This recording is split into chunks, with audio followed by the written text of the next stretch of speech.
Good morning, good afternoon, and good evening. I am the Takanome, and welcome to the reading stream. Tonight, we are continuing to read Clockwork Twist, Book 10, Time by Emily Thompson. For those who may not know who Emily Thompson is, allow me the opportunity to, read their bio to you. So, Emily Thompson, the author of tonight's book, is a non-binary author and artist originally from Northern California. Although they adore steampunk and all things Victoriana, they also write science fiction and fantasy. After studying film and animation in university, Emily changed to a Japanese language focus and studied in Tokyo. After receiving a language degree and spending a number of years abroad, they now live in Washington and spend most of their free time writing in coffee shops, painting, crocheting plushies, coding, and playing lots of cozy video games. And that is our author for tonight. And before I forget, because I did forget earlier, I should say, how is everyone doing?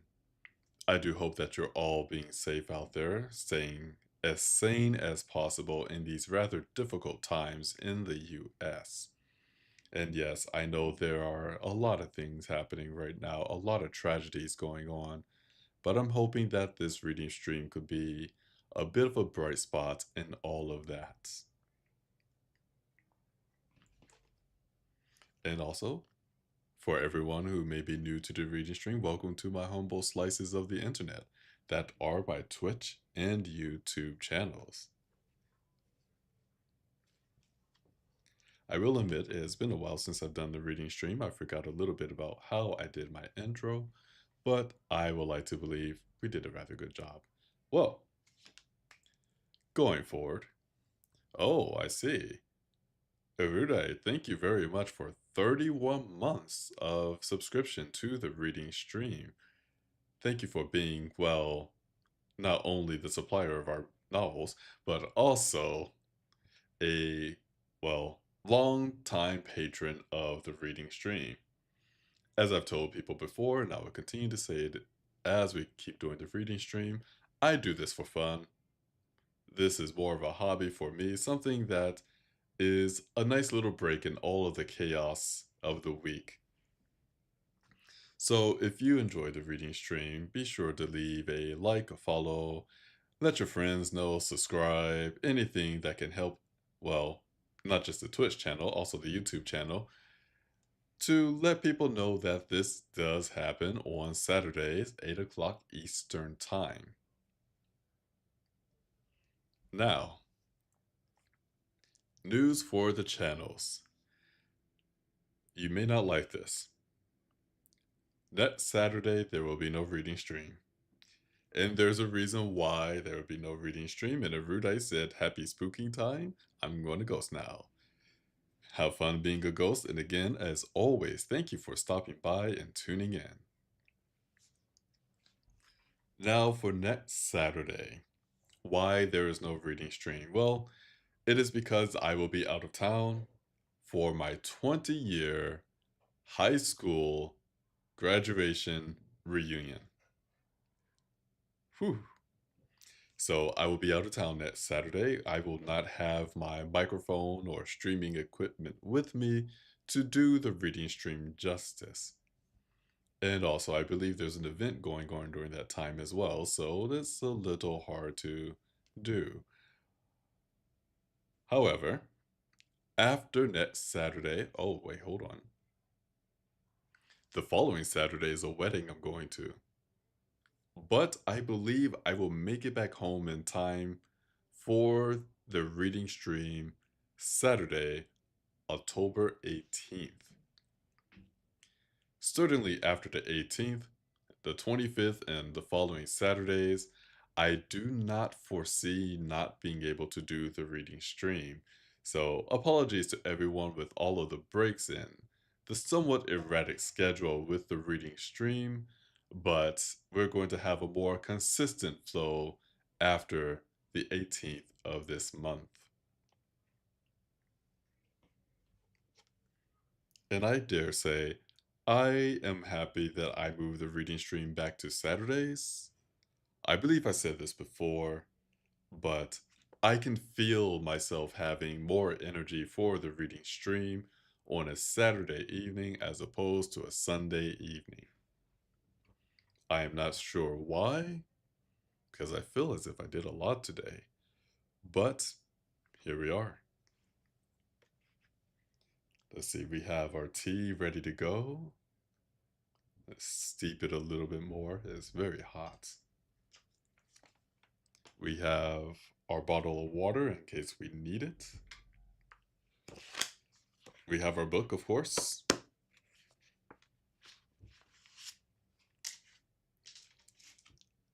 And I believe we are ready to go. So, with that, again, this is Clockwork Twist, Book 10, Time by Emily Thompson. We are very deep into this book, page 208. Honestly, it is almost time to put in orders for the next book. But enough of that. Page 208, Clockwork Twist, Book 10, Time. Let's begin.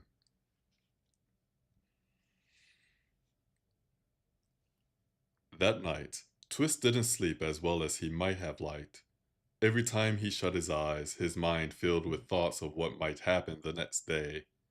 In just a few short hours, the time machine would be powered up. If all went well, Twist would meet his mother. Each time Twist pulled himself back out of these treacherous thoughts, he had to force himself back to full consciousness, only to try to rest and sleep again. Mira eventually realized that he was struggling, and she did her utmost to soothe his troubled heart. She drew Twist closer, laying his head on her chest, and began to hum softly as she petted gently at his hair. Twist closed his eyes and focused his attention on her lovely voice. He heard this song before, but only ever in her voice. The lullaby lilted through his mind like a cooling breeze, distracting him from his thoughts. Before he realized it, he fell deeply asleep and didn't wake again until the morning. When he did wake, however, his troubling thoughts returned. As he dressed for the day, he once again found his mother's bracelet in his drawer. This time it was wrapped safely in his cloth, but the memory returned to Twist's mind even without his touching it. He realized, with a cold and disconnected amazement, that later today this little token would mean significantly less to him than it did right now. If his mother returned to his life, whole and living once again, then the memory the bracelet held for him would become common and unremarkable. He could see his mother's face any time he liked. Would he even care to keep the thing any longer? Twist smiled as a new thought occurred to him. He carefully picked up the wrapped bundle so that he wouldn't accidentally give himself another vision, and slipped it into his jacket pocket. It was his mother's, after all. She lost it in night she was taken. Perhaps she might like to have it back. He imagined it might be nice to be able to offer her the bracelet as a gift once she returned to the living world. He then finished getting ready and headed downstairs to breakfast. Thanks to his tightly wound nerves, his appetite deserted him and made eating difficult. Mira spoke to him more sweetly than usual and made sure that he at least got a slice of toast and a cup of tea into him. The crew eventually headed down the airship docks and hailed a cab. It seemed that everyone on the ship was curious to witness the events of the day. Jonas sat beside Twist in the cab and took his hand without comment. The soothing, billowing calm, white fog flooded Twist's mind for an instant before drawing back to linger at the edges of his mind. Twist looked at Jonas curiously as the cab began to move on. "You're going to be fine," Jonas offered as explanation. Twist shook his head. Of course, his nervous spirit was obvious to Jonas. "I'm sorry." "Don't be," Jonas said. "You're a lot less worked up than I would be in your place."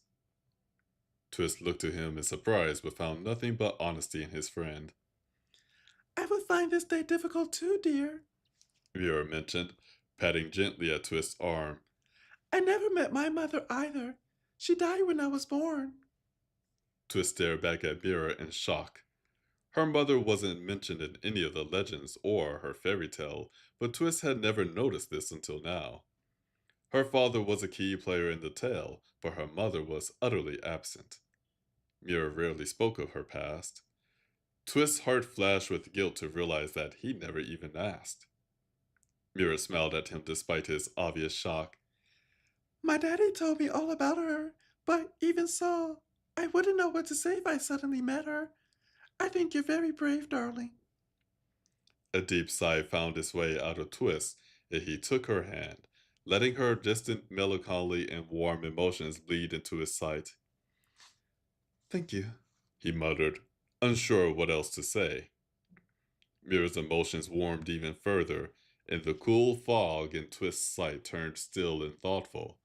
But somehow, Twist found the openness of both his friends' comments to be particularly heartening. It took very little more willpower to keep Twist moving forward as they arrived at the cathedral. Unlike every other day before, they found Miguel sitting in one of the wooden pews inside the cathedral instead of out tending to the garden.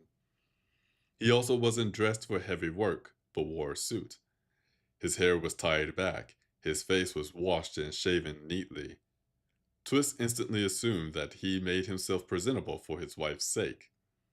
When Twist and the others approached, he stood and met them in the center aisle, looking to Twist. Tristan, he said with a weighted importance on his voice, will you pray with me? Apologies. Will you pray with me? Twist was surprised, though he tried not to let it show. I'm not sure I know how, he said, entirely unsure if that was insulting to say or not. It should be disappointing to his father at the very least. He looked back at Miguel fearfully.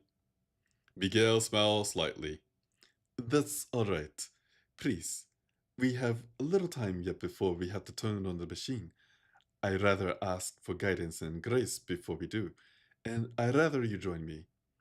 But I don't. Twist stopped short. I mean, I haven't. It doesn't matter, Miguel said calmly, not looking offended. If you speak to God, he'll listen. Whether or not he gives you what you ask for is his business. But two voices are always better than one. Twist realized, with a growing calm, that simply participating would put his father's spirit more at ease. With all of the diligent preparation, calculation, and hard work that had gone into the time machine, into collecting the various tokens, the Dark Star, and all the knowledge he needed to complete it, Twist could easily imagine his father's dread of failure. If Twist could ease his fears with a moment of his time, it seemed well worth the effort. All right, Twist said, nodding. What do I do? Miguel looked relieved already. Come with me, he said, beginning to lead him away. Can I join you? Robin asked, making Miguel pause. I'm not Catholic, but my dad took us to church when we were kids. I know how it works. Of course, Miguel said happily. Thank you.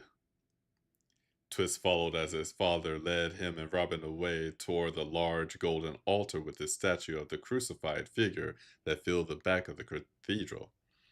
Twist's eyes played over the smaller statues of golden angels that also adorned the altar as they drew closer, but he only belatedly realized that Jonas, Mira, and the others had been silently left behind. They followed at a distance, and Mira gave Twist a supportive smile when he caught her gaze over his shoulder. None of them looked much offended to be left out. Twist could only assume that his father didn't expect them to follow his faith, but having made sure that Twist was baptized as an infant, he likely believed that Twist had a place in this world of religion, even if he had little experience with it. Miguel ushered Twist and Robin into a pew at the front and then crossed himself before kneeling on the small cushion built into the pew in front of them. Robin didn't kneel but sat on the wooden bench, his hands clasped and his head bowed. Twist decided to copy his father, but forewent the crossing of himself, as he wasn't really sure how it should be done. He knelt beside Miguel, clasped his hands as he did, and bowed his head, listening for any more cues. When none came, Twist assumed that all he needed to do now was make his prayer silently. Unsure how one ought to address the creator of the universe, Twist instead only took a moment to meditate quietly at the task ahead of him. If the machine failed to work, if the timing was off, if any number of unlucky things should happen in the next hour, his mother might never return from the past. She honestly had little business coming back to life after nearly 30 years, but all the same, Twist knew he would be deeply disappointed if she didn't. After all, Miguel had gone through to bring her back. Twist imagined that a failure now would destroy his father. For his sake, if nothing else, Twist dearly wished that his father's plan would succeed. Surely, a god with any kindness would allow Miguel to have his wife back. Feeling rather awkward and uncertain, Twist did his best to aim his thoughts heavenward. There was no obvious answer. No doves descended, no angels sang, no great shaft of light opened above him with a divine voice from the heavens. Twist imagined that there wasn't really supposed to be, or churches would be a constant ruckus, and no one would want one built in their neighborhood. Unable to think of anything else to do, Twist just hoped that someone might be listening to his silent thoughts. Wouldn't it be marvelous to have a celestial being on his side for once? It would it had been nice enough to have Idris do as he wished. Robin moved on the bench behind him, making it creak slightly. Miguel gave a deep breath, and when Twist glanced at him, he had lifted his head to look on the altar before them. Assuming it was all right for him to do the same, Twist lifted his head as well. Miguel turned to him, looking satisfied and calm now. "Thank you," he said to Twist. Twist nodded, unsure what to say. Miguel rose, prompting Robin and Twist to do the same. A few rows back, Jonas, Mira, Kima, and Pumbut got to their feet and came to join them in Now. Spotting a priest walking by, Miguel excused himself to hurry off to speak to him. Is that your god? Kima asked softly. When Twist turned to her, she was looking to Jonas but pointing at the figure on the cross. Her tone struck Twist as light, conversational, and merely curious, but Twist felt an uneasy murmur in the back of his neck. "I don't think this god wants anything to do with men like me," Jonas answered. You might want to read the book, Bob," Robin said. "The way I remember it, he's all about saving people. If you're perfect on your own, why would you need saving?" Jonas didn't look much convinced by this, but Kima seemed mildly confused. There's a book? Mira asked. Twist, have you ever read it? No, and please don't tell my father I haven't. Twist answered very softly. Jonas sniggered. You shut up. Twist snapped at him. This place feels funny, Pamut mentioned, peering into the shadows around the tall columns. "Sorry about that," Miguel said, returning. He pulled out his pocket watch and looked at the time with an expression of mild fright. "It's getting close. We should go." Good. Pamut said, moving first.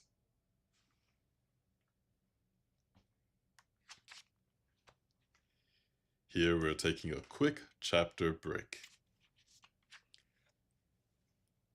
Ladybug is in chat, or what at least was in chat, saying, "Hello, Ladybug. If you're still here, welcome to the reading stream. Hope you're having a good day so far today, a good week even. And for all of you who are here, whether you're here live on Twitch or YouTube, or you're listening to one of the VODs, I do appreciate you joining this reading stream. Hope you are enjoying the story thus far, as well as the reading of this story. And apologies that I did not give a recap earlier before starting to read the story. I may still do a quick recap, but honestly, not the full thing because, well, we already started reading. But a quick TLDR of the story: Twist and Jonas have special abilities, and Well, some Fae want them dead. And I believe that's a very, very short TLDR. That may be a TLDR of the TLDR. Ladybug says, doing Gouda. Hope you are. I am also doing pretty Gouda tonight. If I was doing even better, I'd be smoked Gouda. Or if you were smoked Gouda, would that mean that your Gouda was smoked and now you're not Gouda? I believe we're looking into semantics a little too much here.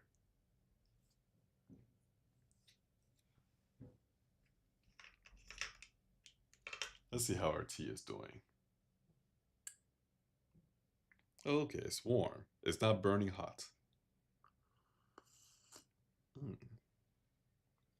Oh, yes. In case anyone out there is listening to the reading stream, well, I know some people are listening to the reading stream here. However, do you have a book or a story that you would like for me to read? Now, granted, I don't think of myself as the best reader on Twitch or YouTube, but I do believe I'm close. So, if you have a book or story that you would like to hear me read on stream, feel free to send me a message either on my Blue Sky account or a private message on YouTube or Twitch.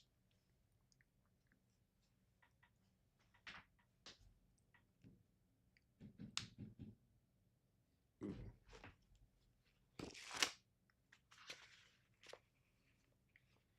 Actually, going to take one more sip of tea here. It's so good. Mm.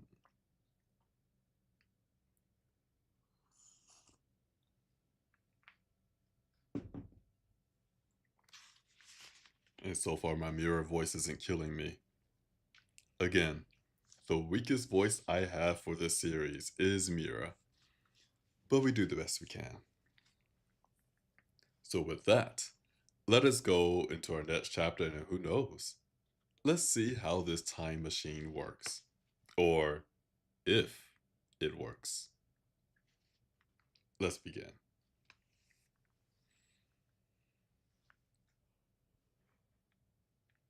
A low, deep rumbling filled the cavern, while silvery clouds of steam clustered against the glowing gas lanterns on the ceiling.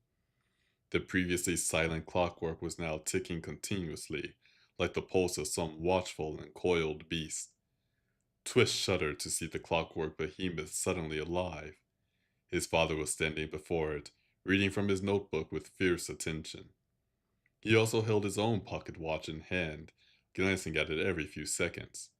The rest of them stood a bit further away.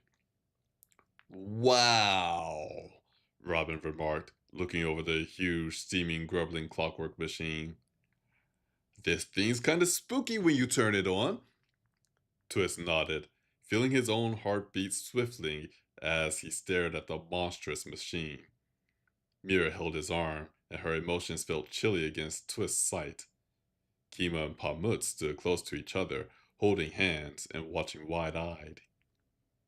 Say, Twist, Jonas mentioned, looking uneasy as well. There's no telling what a machine this huge and angry-looking will do to your sight. Don't touch it while it's running, all right? Oh, certainly, Twist replied. I don't intend to. Good, Mira said, nodding. Father, Twist called above the noise.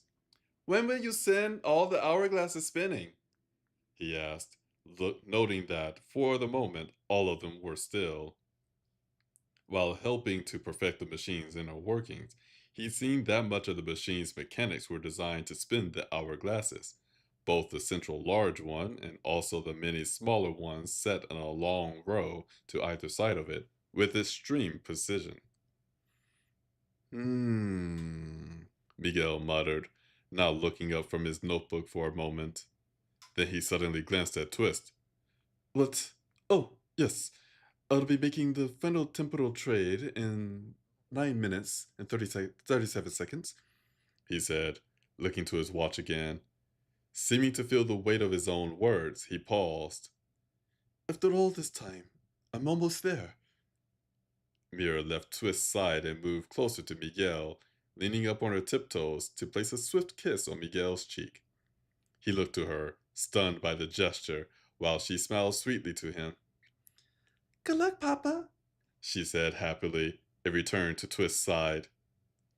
Miguel was clearly touched. Thank you, sweetheart. Twist patted Mira's hand, which clung loosely to his arm. He felt nothing but excitement and anticipation in her otherwise calm emotions now, and he was happy to share them. Miguel's attention was almost instantly taken up again by the very advanced calculations on the open page of his notebook and the steadily moving hands of his own pocket watch. With less than 9 minutes left, everyone remained silent, waiting with bated breath. Twist saw that there was now something inside one of the glass bells of the largest hourglass on the center of the machine's face. It looked to Twist like a single sheet of paper, perhaps torn from Miguel's notebook, with some writing on it. Twist stepped closer and peered at the page. The writing clearly read, Naomi Rodriguez, in bold letters. That's what I'm trading through time to bring her here, Miguel explained, without being asked. I don't have anything left of hers. I've used everything I had to collect the other tokens, he added with a gesture to the items that sat inside each of the smaller hourglasses. I can only hope that her name would be enough to do trade for her. You're not sure? Jonas asked. Miguel sighed and shook his head. No one in the history of mankind has ever tried to do what I'm about to attempt. I have devoted half of my life to make the best guesses possible, but it's all still conjecture. 6 minutes, he added, glancing at his watch. Can't you tell if it's enough? Jonas asked Pamut. Pamut shook his head.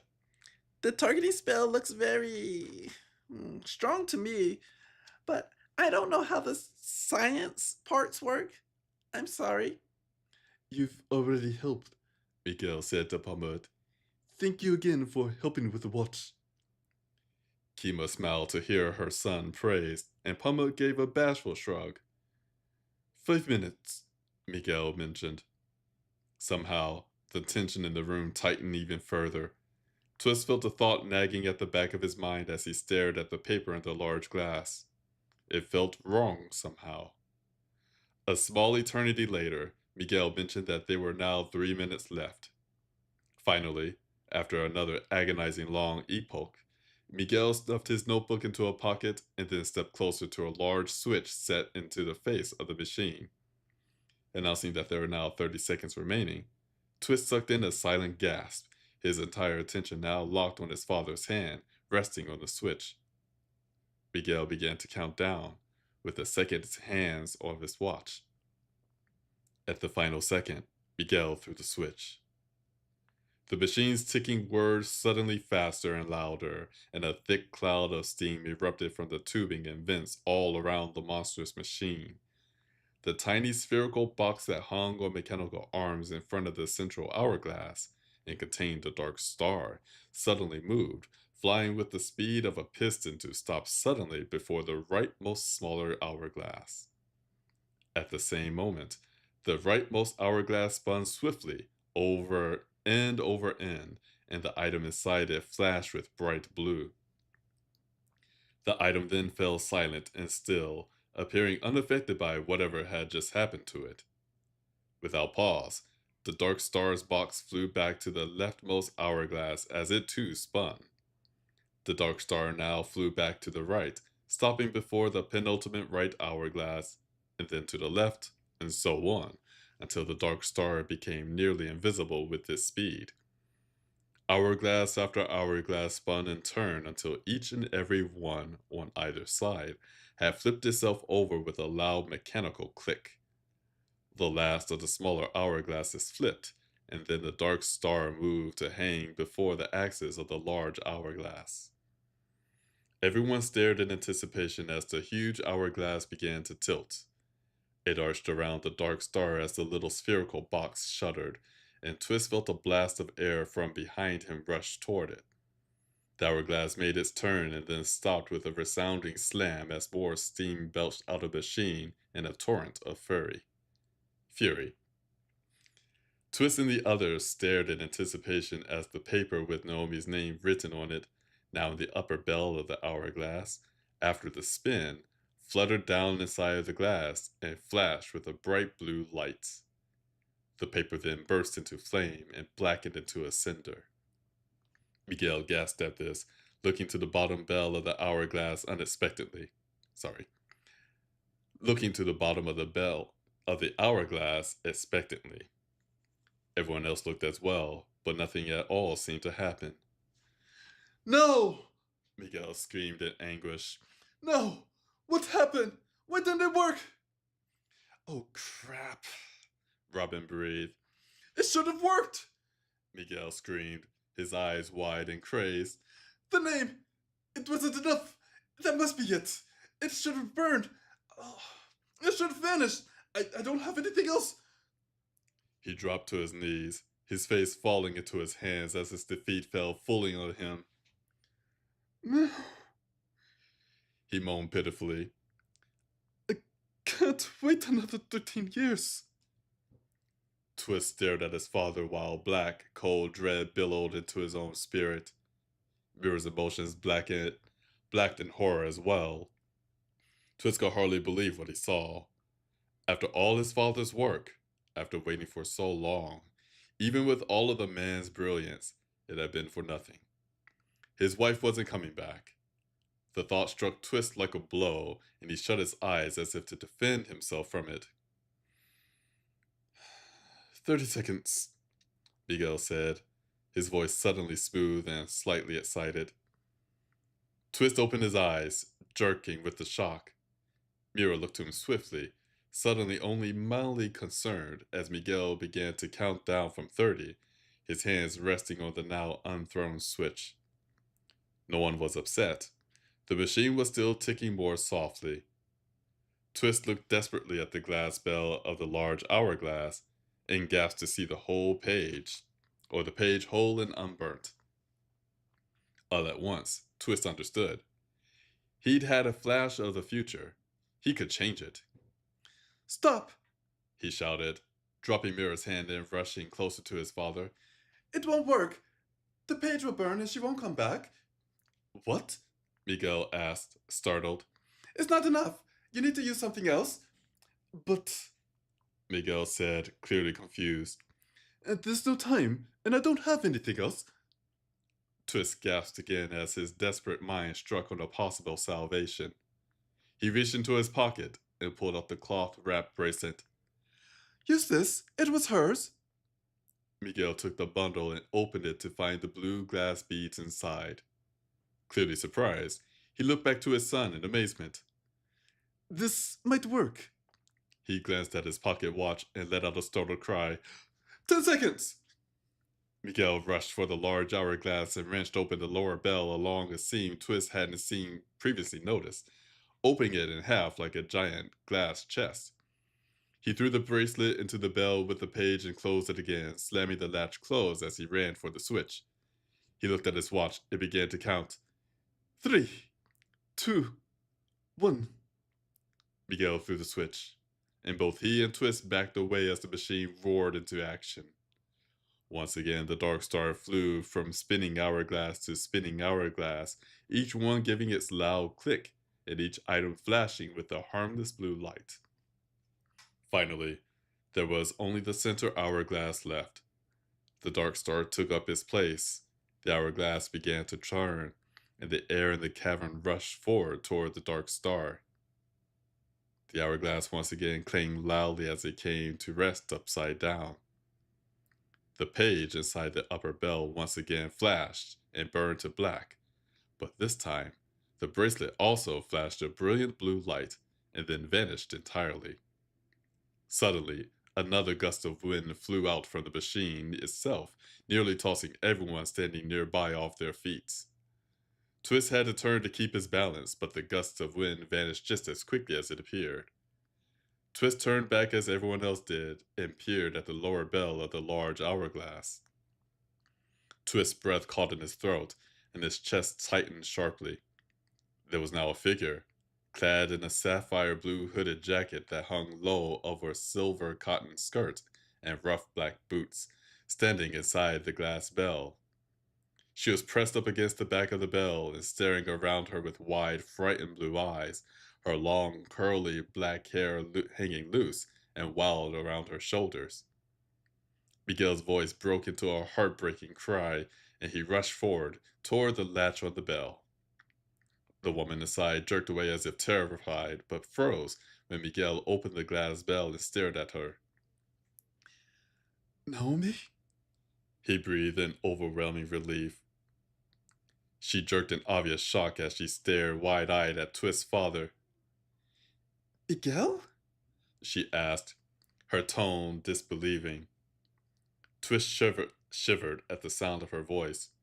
It was instantly familiar, sweet, soft, and heavily accented with French vowels. He felt his own breath leave him in a swift and silent gust, as if he'd been struck in the stomach. It was her. It could be no one else. She looked exactly as she had in a single moment. She looked exactly as she had in his single memory of her. Twist realized with a shiver that she also appeared to be a few years younger than he was himself right now. Miguel was on the verge of tears, holding his arms open to her. Naomi stepped forward, looking him over in confusion. What happened to you? She asked, nearly breathless. She didn't meet his waiting embrace. Her posture remained guarded, and her eyes flitted about suspiciously. She seemed cold, alert, and ready to strike at the slightest indication. Twist also noticed that she clutched at her collar, just below her throat, and he thought he noticed a dark patch in the cloth under her hand. Miguel glanced down at himself and gave a weak breath of a laugh. I got older, he answered with a shrug. It's 1879. I couldn't save you back then, but I've pulled you through time to save you now. Your time machine? Naomi gasped, looking at the machine behind her in wonder, then back at him, wide eyed. But that was just an idea. You didn't know how to build it. Miguel shrugged. It took me nearly 30 years to build it, with the help of dragons, jinn, and quite a lot of grace, but it works. You're here, he added, drifting closer to her as if desperate to touch her. Naomi stepped back, still staring at him in guarded and ironclad disbelief. This is a trick, She said coldly. please, Naomi. Miguel said, his voice rich with sorrow. Naomi shuddered, staring at him in sudden wonder, as if shocked by the sound of her own name. She looked about her again as if reassessing, and then glanced down. She tugged the collar of her jacket down to peer at a fresh, bleeding wound just below her slender collarbone. Naomi! Miguel gasped, rushing closer to peer in horror at the wound. This time she didn't retreat. I said I wouldn't help them, She said distantly. Twist felt a tremor of fright, realizing that although the wound he saw was shallow, if it had been any deeper, it might have killed her. She refused to betray Twist to his attackers, and they would have murdered her for it if Miguel had waited another instant. Miguel produced a handkerchief and pressed it to her wound, one hand on her back to hold her steady against the pressure. Nomi's hand fell to his arm, the other fitting around his waist as if for her own support. She looked back to him, and finally the guarded suspicion vanished. Miguel. She breathed, her voice trembling now in heartbreaking relief. Catching her gaze only for an instant, Miguel pulled her closer, holding her tightly in his arms while she finally surrendered and lost herself in his embrace. Mira's hand flew up to cover her mouth, her own face looking as if she were about to weep from joy. Twist could only stare in amazement as his parents held each other tight, and the time machine continued to steam and tick.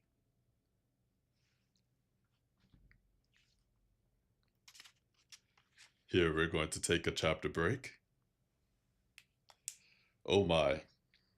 Apologies. I've realized that Miguel and Twist started to sound similar, and I have no idea how I'm going to do Naomi's voice. As longtime listeners of the reading stream may know, I am not great with accents. And now switching between a British, a Spanish, and a French, and a international dialect for different people, well, it gets a little tough, especially if you're not good with accents. Either way, I do hope that you're enjoying the reading stream, whether you're here live or listening to the VOD on Twitch or YouTube. Hope that you are enjoying the story as well as the reading of this story. And we got to his mom back.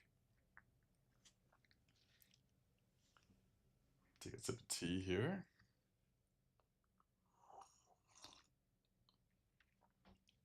You may be wondering why Taka.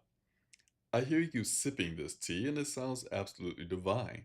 What tea are you drinking tonight? Well, longtime viewers may be a little disappointed, but I'm not. It is the Clockmaker.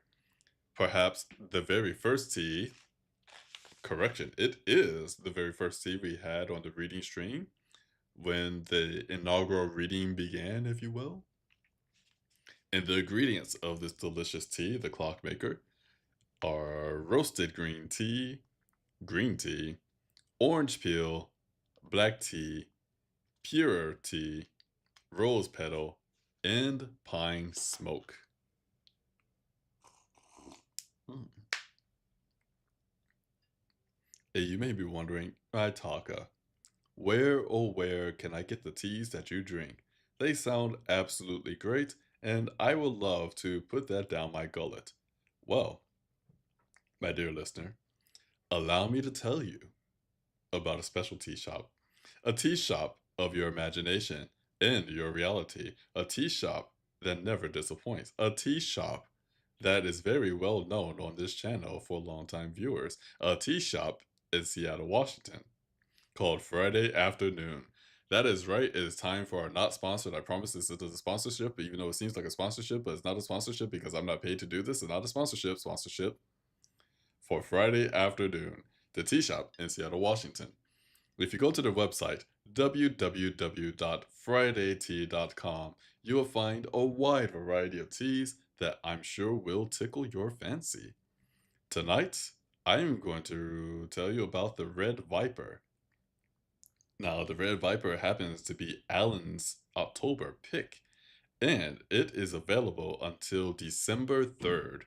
So, if this sounds delicious, I suggest getting an order in fridaytea.com very soon. However, this tea blend is inspired by the Game of Thrones. So if you like Game of Thrones, you might like this tea. And the description goes as follows. This sensual blend of rich red and earthy green teas flaunts a truly intoxicating aroma and full body mouthfeel. Slink into this relaxing afternoon delight inspired by Game of Thrones. Ingredients: green tea, orange peel, rooibos, cinnamon, raw dandelion root, and rose petal. Again, this tea is available now until December 3rd. Oh wow, it's part of the summer and fall fandom. That's new. Usually it's one or the other, but this is half a year you can get this tea. And there are 3 reviews I can see here, all 5 stars. Yes, they're all 5 stars. And the first review is from last year, October 2024. This person wrote, "Delicious. It's a good it's good ice too. Just needs a hint of honey." Another review from July of 2024 reads, "This tea is the reason I miss the time fandom teas were year round. I run out of it too quickly and then have to wait a whole year to get it again? Ridiculous." Now, granted, this person wrote 5 stars, but wow, if I didn't know they voted 5 stars, I would have thought they were upset. But I believe this is the type of upset that you want to be upset about because it's just so good. And another 5 stars, now this one is from 2022, and they wrote, "Wonderful. This is my favorite tea. I brewed a bit hot and add a good spoonful of wildflower honey, and it's become my go-to. It seems like honey is the way to go to drink this tea, the red velvet." And again, you could find this tea, as well as a wide variety of teas, on Friday afternoon. At Friday afternoon, I should say, the tea shop in Seattle, Washington. You will even find some of my favorite teas, such as Anansi's Web, the Clockmaker, and of course, the criminally delicious The Fairy Queen. And again, you could find these teas and more at www.fridaytea.com. Again, the website is www.friday, like the day, and tea, like the drink.com. And I promise you, they do not pay me to do this. They do not bribe me. They do not blackmail me. They do not tell me sweet nothings as we lay in bed together because I don't know how you could sleep with a building or organization. However, I do enjoy their teas. So, if any of those sound delicious to you, give them a try. I do not believe you will be disappointed. And if for whatever reason you happen to be disappointed, please do not come to my house. I no longer live here.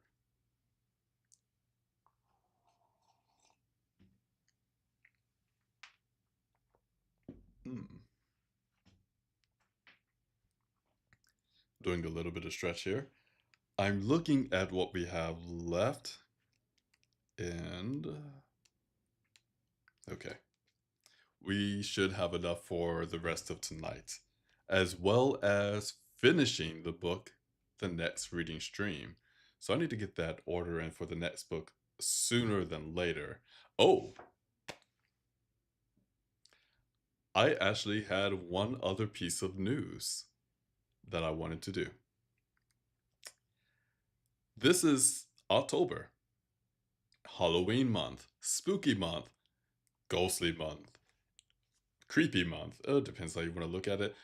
Or the month of harvesting of souls and pumpkins. So I believe October 25th, we're going to do a special reading stream. I need to find some spooky stories that we can read on the reading stream. I believe last year or the year before we did Edgar Allan Poe, which we could do more Edgar Allan Poe, but we'll see who else we have in the spooky genre that, well, I can read without copyright infringement. Of course, Edgar Allan Poe is a go-to, but I would imagine there are more stories out there. So I need to do some research. However, October 25th, that reading stream will be our Halloween special stream.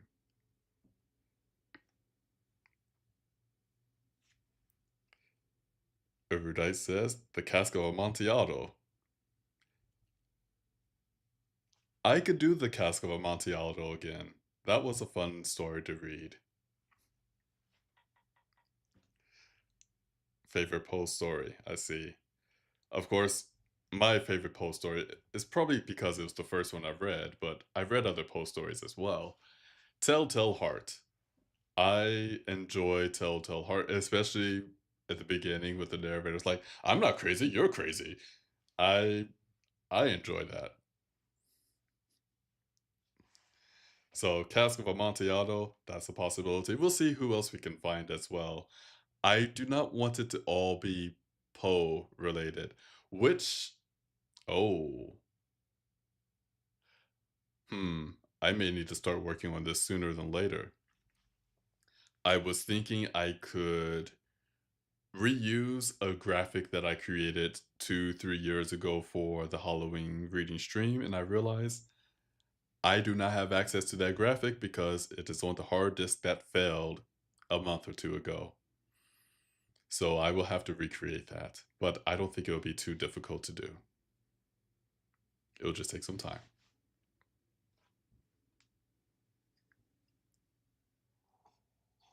Hmm.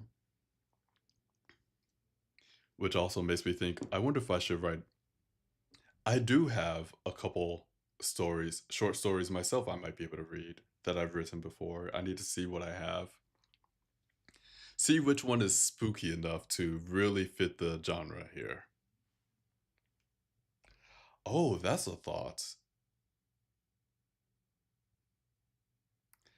I'm going to post this to everybody right now, and I will probably put this on Blue Sky as well in my Discord.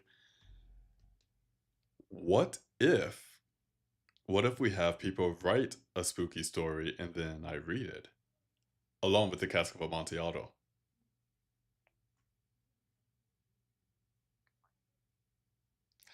I personally like this idea now. I'm going to see what I can do about that. See if I could gather some stories.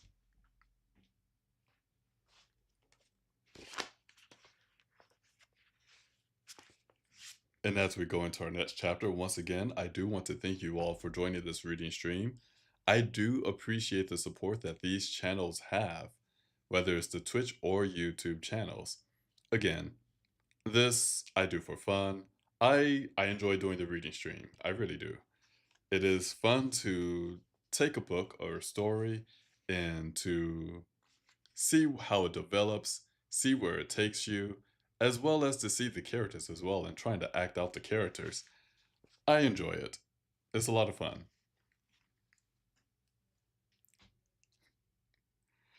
I was going to say, too bad I can't be on Reading Rainbow, but again, that is not my job. But I am happy that Reading Rainbow is coming back. We should really encourage reading more, but I'll get off my soapbox here. And Erudite wrote, love it. Let's all write spooky shorts. I really do like that idea. I'm going to. Oh, wait, I suck at short stories? That is fine. As long as we all have fun writing slash sharing, hopefully. Which makes me think maybe I should just write a story specifically for that stream.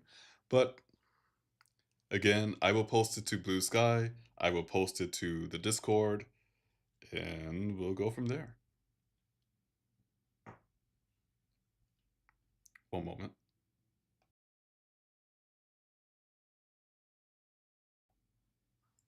Okay, I think we're good here. And with that, let us go into our next chapter.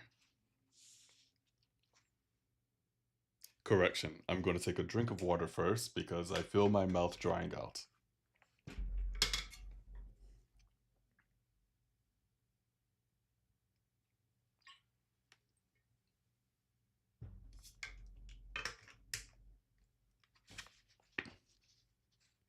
Very well. Next chapter. Oh my. I still haven't figured out Naomi's voice, but we're just going to go with a voice and pray I remember it because I do not have a lot of inspiration for Naomi right now. Something for me to latch on to try to, I suppose, influence my voice. So we're going to do the best we can. Either way, we'll continue going with Clockwork Twist, Book 10, Time.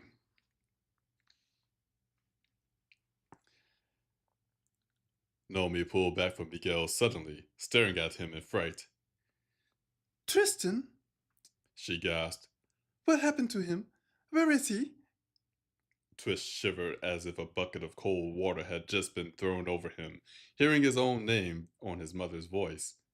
His wide-eyed crew looked to him at once. Miguel smiled to his wife and turned to Twist. It's been 27 years, but this is our son standing right here, safe and sound. Naomi looked to Twist, at first confused, her eyes so similar to Twist's own that it felt to him nearly like looking into a mirror. Then recognition bled into her gaze, and Twist shivered once again. His entire body went tense. His heart felt like it was about to burst from his chest as his mother looked at him in shock. In this new and frightening torrent of emotion, every single part of Twist screamed at him to flee. He nearly complied and got as far as taking a step back forward. I read that wrong. He nearly complied and got as far as taking a single step backward, but he ran into a solid form directly behind him. Jonas's hand fell onto his arm, holding him gently in place and spilling much needed sanity into his terrified mind with the cool, calm white fog. Not seeming to notice any of this, hardly even paying attention to the handkerchief she now clutched in her wound, Naomi moved closer to Twist, looking him over in growing amazement. She covered her gaping mouth with a trembling hand and looked at Twist with a powerful concoction of wonder, elation, and aching sorrow all glowing in her dampening eyes. Mon petit. She breathed, giving Twist yet another shiver. He could have sworn he heard her voice say that phrase before in the far distant past. He didn't know much French, but it was easy to guess at what those simple little words meant. The anguished but also enraptured tone of her voice spoke loudly enough by itself. Twist wished to respond, but his words had hardly run away with him. All he could do was stare back at her while Jonas held him still. He doesn't speak French, Miguel said, standing beside her now. Or Spanish, only English. If Naomi heard him speak, she didn't respond. She only stared silently at Twist. It was just now that Twist noticed that his father had shut off the machine, and the cavern had gone quiet. Naomi's eyes lost their sorrow so slowly, and she smiled gently as a single tear escaped. You're so beautiful. She murmured, barely loud enough for Twist to hear her from a single step away. Twist's soul contorted painfully, hearing this of all comments, but still all he could do was stare back at her in shock. Either Jonas's grip was tightening, or Twist was unknowingly struggling more forcefully than before to move away. The world beyond his mother seemed to be spinning and unfocused. He hardly noticed as she lifted a hand and moved closer, but the fog at the edges of his mind turned suddenly cold. Wait, Miguel said suddenly, catching her hand before it reached Twist. The fog in Twist's mind warmed back to cool as Jonas relaxed, but Naomi looked in confusion to her husband. His sight still pains him, Miguel said sorrowfully. We can't touch him at all now. As Naomi's expression filled with pity and sorrow, looking back to her son, Twist's heart filled with a new and unexpected pain. Standing this close, Twist could detect the subtle scent of her skin, and it seemed just as familiar and welcoming as her voice. Twist felt a sudden, gripping, maddening urge to reach out to her, to toss himself into her arms, and to lose the world in her warm embrace the way his father had a moment ago. But of course, he couldn't. Twist felt his own spirit begin to crumble. I'm sorry, Jonas said suddenly to the others. He needs some air. Naomi and Miguel both looked mildly confused by this statement, but Twist lost sight of them as Jonas turned him around and led him away. Twist's body followed along well enough, but his legs felt suddenly weak. He hardly noticed what his limbs were doing or where he was moving to at all until sunlight struck his face. Startled, he looked around, his vision swimming slightly, and found himself in the cathedral's garden. Jonas took him around the hedge and made him sit on the wooden bench that looked onto the gently gurgling fountain, and then he sat close beside Twist. Twist marveled at the fact that the world was suddenly so quiet. Had he been in a loud place before? Twist, Jonas asked, his arm now draped around Twist's back. Stay with me, he cautioned gently. Twist frowned, confused by these instructions, and turned to look at him, moving his head too much energy. Apologies. Moving his head took far too much energy, and his vision swam more than it did after half a bottle of rum. More than that, once he had gotten Jonas's face into his field of vision, he found that he couldn't get his eyes to focus on him. Fright tingled up to his spine. It's all right, Jonas said, suddenly putting his hand on Twist's chest. It was only after he caught him that Twist realized he had been falling forward. What's wrong with me? Twist gasped, his lips and tongue seeming to fight against him. You've had one hell of a shock, Jonas answered. Try to calm down. You're all right. Everything is all right. Twist now noticed that no one else was in the garden with them. No one had followed after them. Not Mira or his father or Twist snapped his eyes closed and groaned as he finally realized what was happening. Jonas had taken him away so that Twist's mother wouldn't see him faint, or flee, or crumble into dust. Jonas, Twist said, forcing his words to cooperate. I love you. Jonas gave a breath of a laugh. All right, he answered, clearly unsure. Thank you, Twist said, struggling with all of the will he could find to make himself coherent. Somehow, keeping his eyes closed was helping. Thank you for getting me away from her before anything. Oh, Jonas said, his grin clear on his voice, even though Twist couldn't see it. Of course, he said, patting Twist's chest as he continued to hold him upright. Are you feeling any better yet? It seems like you're calming down. Twist finally figured out how to get his muscles to hold him up on his own again, and did so. Jonas's grip on him loosened, and the hand on his chest fell away. Twist took a deep breath and found it infinitely refreshing. He nodded slowly. This time, it didn't make him dizzy. Yes, I think I do feel better, he said, much more easily than before. Good, Jonas said. Take your time. I'm sure Mira can explain everything. Take all the time you need. Twist nodded again. His pride was beginning to trouble him, but he refused to pay much mind. He could feel bad about his reaction to meeting his mother later, once he was strong enough to work up a decent brood. For the moment, Jonas was right. All he needed to do was stop himself from dissolving. As an experiment, he opened his eyes again. His vision didn't seem nearly as blurry now. The sunlight glittered on the flowing water in the gray stone fountain. The leaves on the nearby trees were dancing merrily in the light breeze. He could hear the city outside the garden walls, murmuring on in a constant hum, but here in the garden it was fairly quiet. Rather than force anything, Twist simply observed the world around him for a long, quiet moment. Wow, Jonas murmured.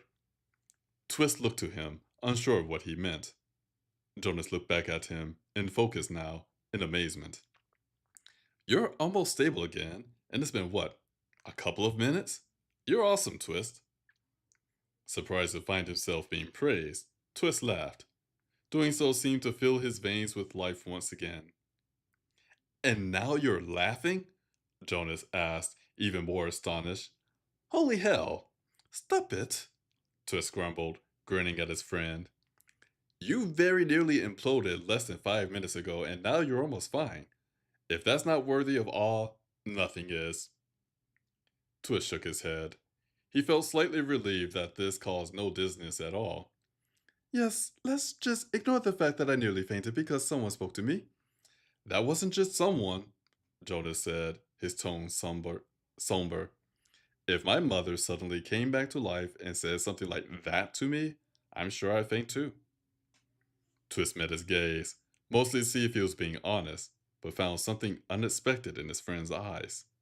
They were chilly and gray, edged with a delicate and precarious energy. Jonas smirked half-heartedly. I couldn't save my mother, remember? Jonas said, his voice suddenly cold, but his face still trying to smile. I knew she was going to die, and I didn't stop it. It doesn't matter if I could have done anything or not. I still failed her.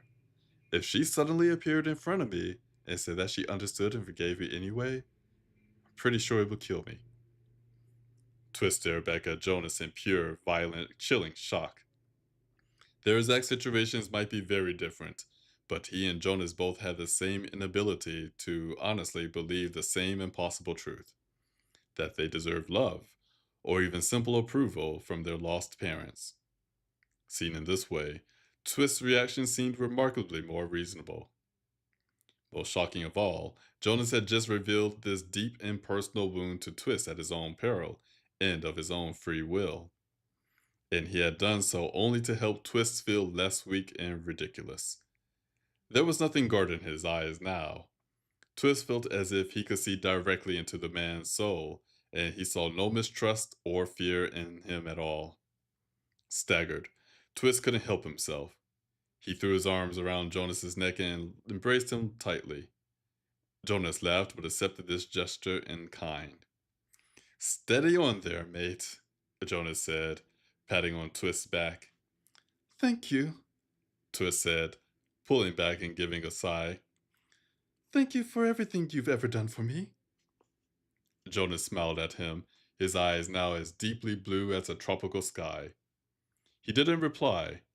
They both knew that he didn't have to.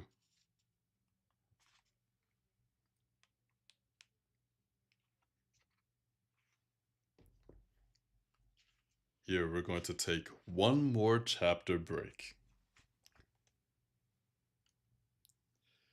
Once again, I want to thank you all for joining this reading stream, whether you're here live listening to the stream or you're listening to the VOD at a later day.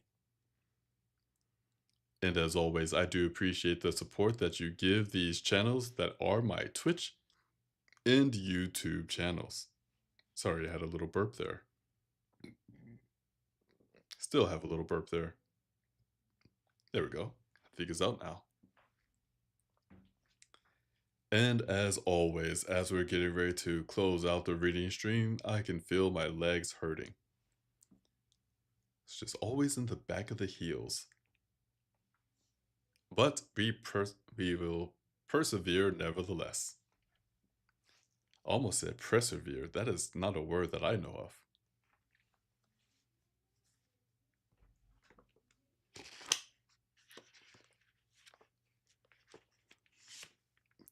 One more stretch here. And maybe another sip of tea. Hmm.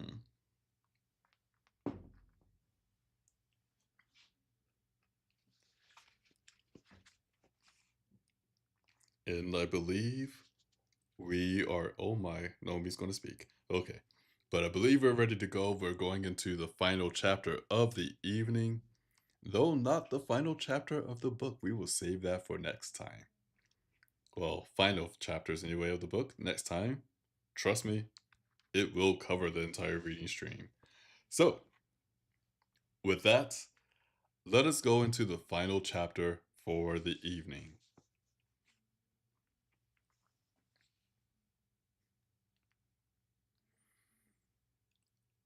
It was a little while later that they heard voices from behind the hedge wall. Twist knew it would only be a matter of time before he had to try to speak to his mother again. He hadn't yet said a single word to the woman, after all. Still sitting at his side, Jonas glanced back at the hedge wall. Do you need another minute? He asked, his tone remarkably understanding. No. Twist said, forcing himself to believe it.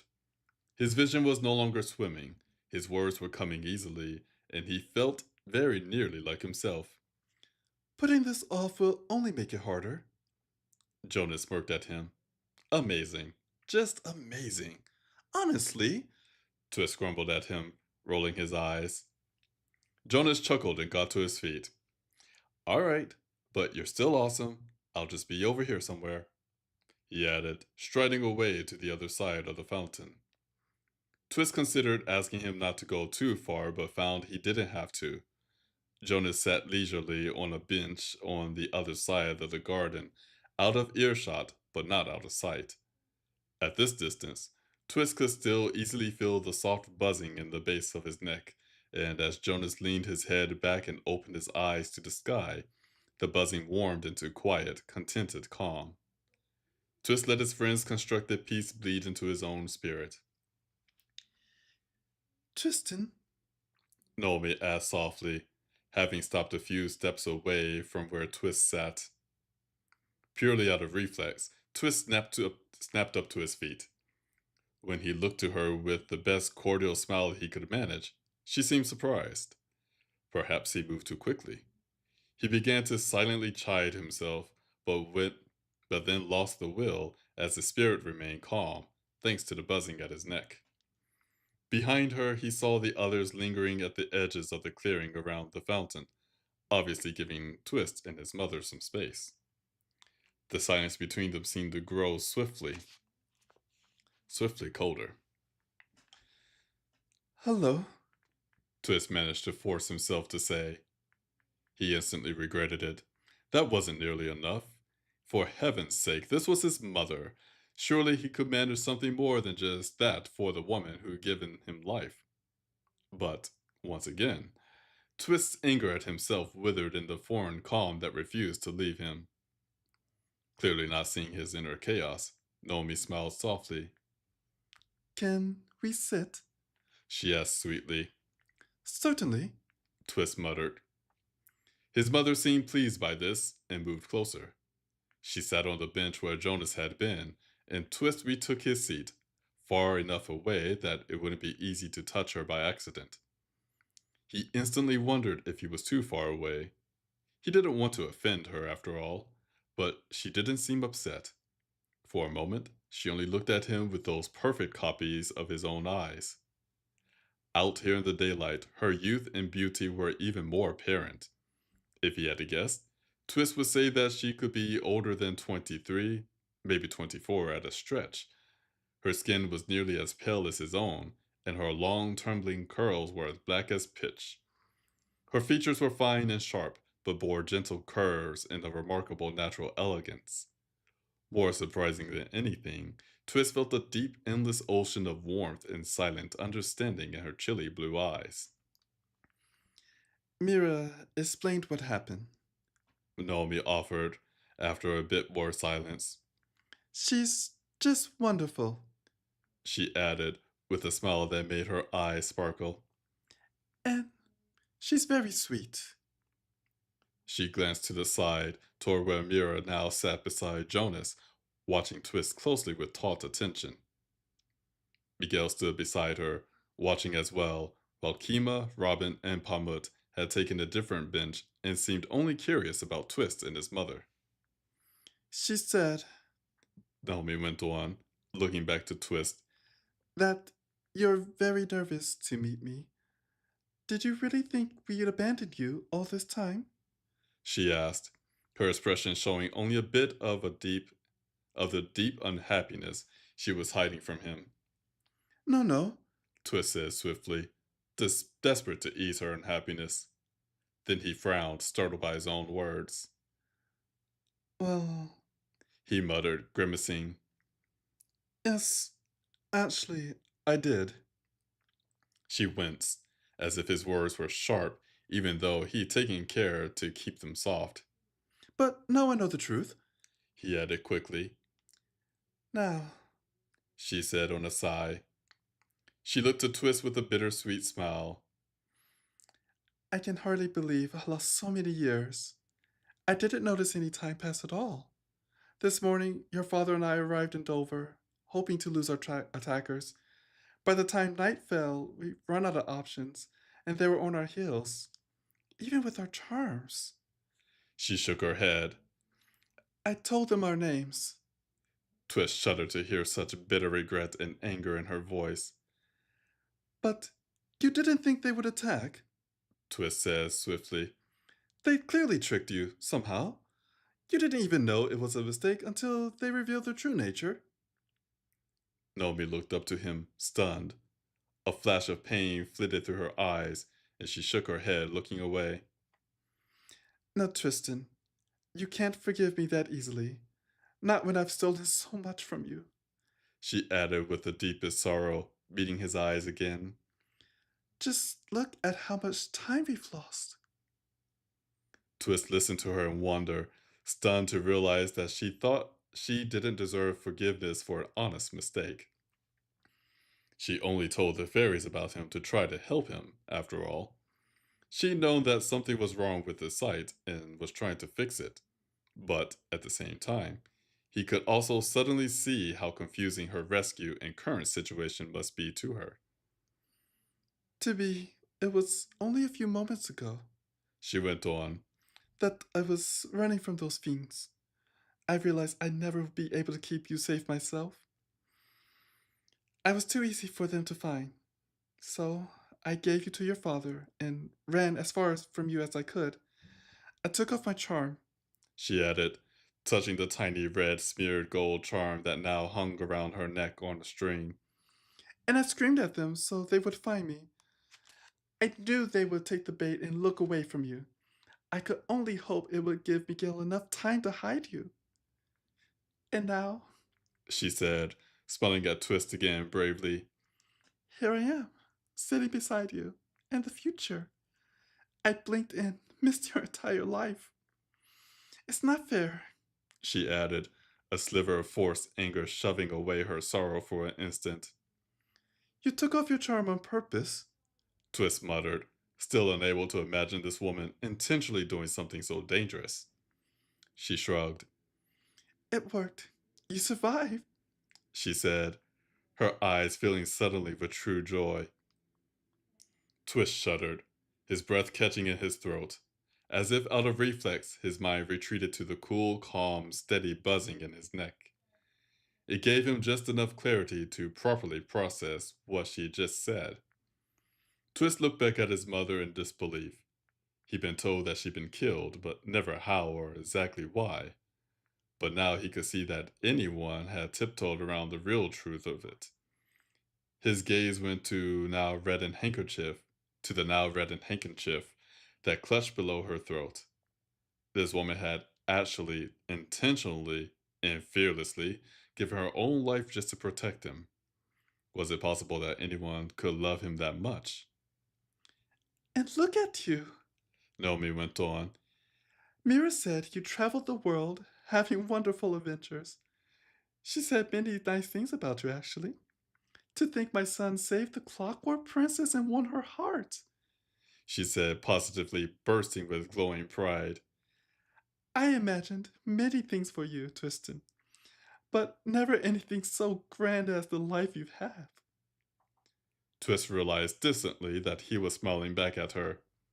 Strange entangled emotions were mixing about in his spirit, foreign and confusing, but all of them now most certainly pleasant.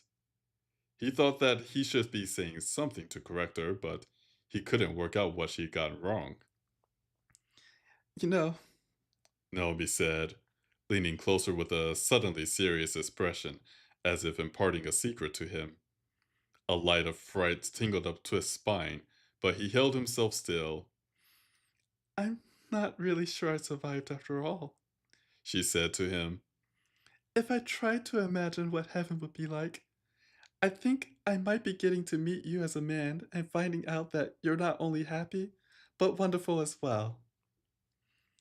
Twist reeled and looked away. Oh, my goodness me. He muttered, gripping the bench to hold himself steady. Be gentle with me, please. I'm not accustomed to any of this. Naomi made a sympathetic cooing sound, moving just a little closer to him. Twist got his eyes up, suddenly fearful that she might try to touch him.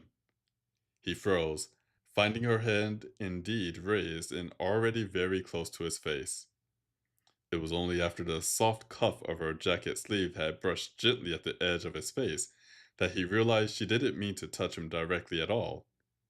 She pinched a bit of her cuff between her finger and thumb and seemed content to only touch him with this harmless bit of cloth. At one tumbling, rushing moment of memory, Twist suddenly understood. She learned how to touch him long ago when he was just an infant. Of course she had. She smiled warmly at him while his sight failed to find anything to show him in the simple cloth that she traced gently down the edge of his cheek, just the way Mira liked to do with her cool clockwork fingertips. Looking back into her eyes in this quiet moment, Twist saw no judgment, no disappointment, or no unhappiness. Twist could almost feel his body and spirit both fall into ease at this subtle touch. For the very first time in his life, he felt exactly like a child and yet was enjoying it immensely.